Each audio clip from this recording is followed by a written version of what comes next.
아빠가 읽어주는 큐티 말씀. 오늘은 2023년도 12월 6일 새해가 된 지 6일째 되는 날입니다. 천지창조가 7일날 7일째 안식을 쉬었던 거 보면 오늘 만약에 천지창조가 됐다면 오늘 6일날 이 모든 것을 지으시고 보기에 정말 아름다웠더라 이렇게 하나님께서 말씀해 주신 날입니다. 자, 그러면 오늘 야고보서 4장 1절로 10절 2023년 신년 새해가 된 지 6일째 되는 날입니다. 자, 세상과 벗을 됨을 버리고 하나님 벗이 되는 성도. 오늘의 생명의 삶 큐티 말씀을 보도록 하겠습니다. 너희 중에 싸움이 어디로부터 다툼이 어디로부터 나느냐? 너희 지체 중에 싸우는 정욕으로부터 나는 것이 아니냐? 너희는 욕심을 내어도 얻지 못하여 살인하며 시기하여도 능히 취하지 못하도록 다투고 싸우는도다. 너희가 얻지 못함은 구하지 아니하기 때문이요 구하여도 받지 못함은 정욕으로 쓰려고 잘못 구하기 때문이라. 가늠한 여인들아, 세상과 벗된 것이 하나님과 원수됨을 알지 못하느냐? 그런즉 누구든지 세상과 벗이 되고자 하는 자는 스스로 하나님과 원수가 되는 것이라.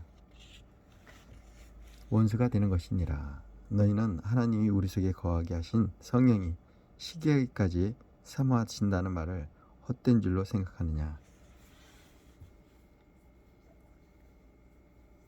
그러나 더욱 큰 은혜를 주시나니 그러므로 일렀을 때 하나님이 교만한 자를 물리치시고 겸손한 자에게 은혜를 주신다 했느니라.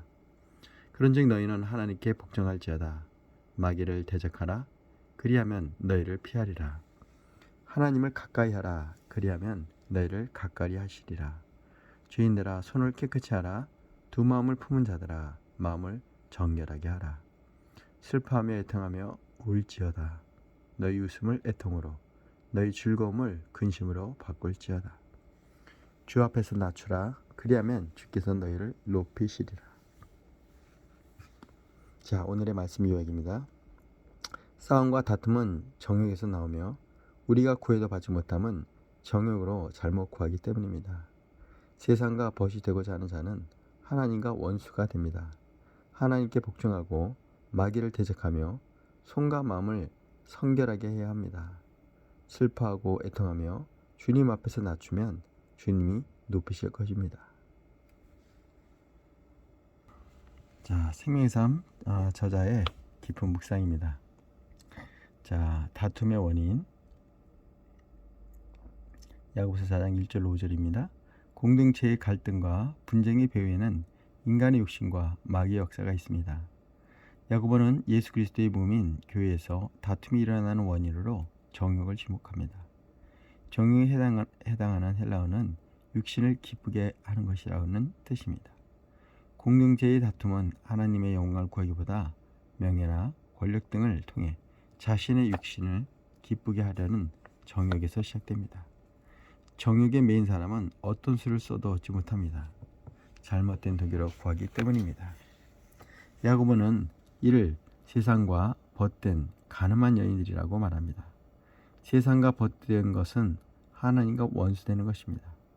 성도는 정욕을 쫓아 세상을 살아가지 말아야 합니다. 오직 하나님을 사랑하고 화평을 따르는 가운데 선한 동기로 필요를 구해야 합니다. 야고보는 교회 공동체에서 일어나는 갈등과 다툼의 원인을 어디서 찾았나요? 세상과 벗이 되지 않기 위해 내가 버려야 할 것은 무엇일까요? 자, 각자가 버려야 될 것이 무엇인지를 보시고요. 꼭 여기에 국한하지 마시고 말씀을 읽다가 내 주 안에 계신 성령님께서 또 말씀의 보여짐에 따라서 제가 자문자답해야 될 문제는 또 다른 각도에서 나올 수도 있습니다. 큐티 말씀에 있는 이 저자의 이 큐티 묵상도 중요하지만 자신에게 정말 주는 하나님의 미세한 소리를 또 말씀을 읽으면서 정말 영적으로 민감하게 반응하기 위한 시간 축복합니다. 자, 4장 6절로 10절입니다. 야고보서 다툼의 해결책. 야고보는 다툼을 해소할 수 있는 영적 원리를 제시합니다. 첫째, 겸손이 낮아지는 겁니다. 많은 다툼이 나만이 옳다는 오만에서 발생합니다. 겸손으로 자신을 낮추고 타인을 세워주며 갈등은 해소됩니다. 둘째, 하나님께 복종하는 것입니다. 육신에 속한 자를 하나님의 말씀에 복종시킬 갈등 요소는 사라집니다. 셋째, 마귀를 대적하는 것입니다. 모든 다툼의 영적인 배후에는 마귀가 있습니다. 예수님의 이름과 보혈의 능력으로 마귀를 대적할 때 마귀는 물러갑니다. 넷째, 하나님을 가까이 하는 것입니다. 하나님과의 교제가 깊어지면 거룩함을 사모하게 되기에 갈등을 멀리합니다. 화해를 이끌어내는 일은 귀한 사역입니다. 굉장히 또 제가 졸음이 몰려오네요. 밥을 먹고 난 이유라 식곤증이 몰려오는 것 같기도 하고요. 아무튼 말씀을 읽게 되면 이렇게 혼미해집니다. 그러니까 항상 깨어서 기도해야 되고요. 말씀 읽을 때 좀 더 집중해서 읽길 이 시간 축복합니다. 자, 저도 정신을 차리고, 자, 그러면 오늘 묵상의 쓰입니다. 일상의 삶을 통해서 주어지는 일상에서 주어지는 이 야고보서의 말씀을 한번 보도록 하겠습니다. 가장 아름다운 소식 복음에서 이재기 저자가 쓰신 글입니다. 불편한 진실. 대학 교수들을 대상으로 한 설문조사에서 단 2%만이 자신이 평균 이하의 능력을 가졌다고 평가했습니다. 63%는 자신이 평균 이상의 교수라고 답했으며 25%는 늘 특출난 학자로 여긴다고 했습니다. 객관적으로 측정한다면 아마 평균의 범주 안에 가장 많은 사람들이 분포될 것입니다. 그런데 직군의 특성을 고려한다 해도 88%에 달하는 사람들이 자신을 평균 이상이라고 생각하는 것은 상당한 흥미로운 조사 결과였습니다. 많은 사람이 자기 잘난 맛으로 삽니다. 특별히 요즘 시대에는 자신을 실제보다 더 멋진 모습으로 포장하는 것이 미덕이자 능력으로 인정됩니다. 이런 문화 가운데에서 기독교 복음은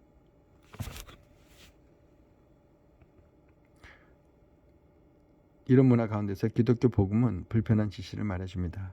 우리 안에는 죄 유전인 자가 있고 그것이 우리를 망하게 한다는 엄혹한 현실을 복음이 꿰뚫어 보고 있는 것입니다. 무엇보다도 우리는 거룩하신 하나님의 기준에 미치지 못하는 죄인들입니다. 그럼에도 종종 자신을 다른 사람과 비교하며 이 정도면 평균 이상이지, 나처럼 양심적인 사람이 있으면 나와보라 그래 라고 자유합니다. 과연 하나님 앞에 서서도 그런 같은 말을 할 수 있을까요? 자신에 대한 불편한 진실을 직면하고 인정합니다. 그렇게 하지 않으시면 복음의 능력을 경험할 수 없습니다. 복음적으로 살 수 없습니다. 자신이 죄인임을 인정하고 하나님의 은혜에 감사하는 것이 겸손의 시작입니다. 정말 그 졸음에는 장사가 없다는 말이 맞고요. 저희 어머니가 참 오랜 세월 사셨는데 눈꺼풀이 이거 정말 감기는데 감당이 안 됩니다. 그래도 좀 눈을 깜빡깜빡이면서 하나님의 말씀을 마무리하려고 합니다. 야고보서 4장 6절 7절입니다. 한 절 묵상을 보도록 하겠습니다. 나를 주님보다 낮은 자리에 세우신 것이 복종의 시작입니다. 하나님께서 복종하는 사람은 자기 위치를 확인해야 합니다. 하나님 아래 있는 때만 복종이 가능하기 때문입니다. 그래서 마귀는 복종의 길을 방해하는 최고의 전략인 허울뿐인 거짓 칭찬으로 사람을 교만하게 합니다. 교만은 복종의 가장 강한 대적입니다. 하나님은 교만한 자를 물리치시고 경선한 자에게 은혜를 주십니다. 복종은 겸손의 자리에서만 맺히는 성숙의 열매입니다. 자, 이 열매를 올 한 해 가득 채우시길 축복합니다. 오늘의 명언입니다. 최고의 믿음은 최고의 겸손을 기반으로 한다. 아서 핑크였습니다. 다시 한번, 최고의 믿음은 최고의 겸손을 기반으로 한다. 그렇습니다. 믿음은 겸손 위에 이렇게 박히듯 아름답게 진주의 모습으로 다시 복원될 것입니다. 할렐루야. 자, 그러면 기도로 마칠까 합니다. 2024년 신년새 지나 지금 6일째 되었습니다. 천지를 창조하면은 오늘 이제 모든 걸 마치시고 보시기에 참 좋았더라 흐뭇해 하신 날이었으니까요. 여러분도 오늘 하루 이제 퇴근 또는 수업을 마치고 돌아가는 시간이 아닐까요? 자, 이 아빠의 기도로 여러분 마음에 평강과 평안이 함께 하시길 축복합니다. 하나님, 제가 하나님께 요구로 구한 것들은 없는지 돌아봅니다. 세상과 벗이 되지 않도록 늘 스스로 겸비하고 경계하고 돌이키기를 멈추지 않게 하소서. 깨끗한 마음으로 말씀을 듣고 즐거이 순종함으로 마일 대적하며 하나님께 더 가까이 가는 하루를 보내게 하소서.